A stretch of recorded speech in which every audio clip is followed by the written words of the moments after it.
नमस्कार शेतकरी बंधूंनो, एरंडा गावामध्ये आपण आहोत. शेषराव शिंदेच्या प्लॉट मध्ये चांगला प्लॉट आहे. सोयाबीन तुमच्या समोरच आहे. 40, 50, 60 शेंगा प्रत्येक झाडाला आहेत आणि आता एक 15 दिवसात हे काढणीला आलाय. पाऊस थांबला तर काढता येईल. शिंदे काय वापरलंय याला? पेरणी सोबत याला वसंत बायोटेकची सुपर साईल चार्जरची एक बकेट टाकली होती, एकरी 10 किलो. हा, खतासोबत. हा. आणि नंतर एक वसंत बायोटेकची आविष्कार आणि सुपर युमिक गोल्डची फवारणी घेतली. तर आपण बघता इथे जे काही मिश्र खत दिलं किंवा संयुक्त दाणेदार दिलं, सुरुवातीला यानं एक बकेट वापरली सुपर साईल वसंत बायोटेक, आणि यानं फवारणीमध्ये आविष्कार आणि ह्युमिक वापरला आहे. युमिक गोल्ड. तर त्यामुळं कसं आहे की एवढ्या पावसातही हा प्लॉट टिकून आहे.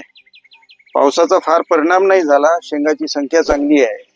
इथे आपल्याला काही एक 8-10 क्विंटल सोयाबीन सहज होईल अशी अपेक्षा आहे. धन्यवाद.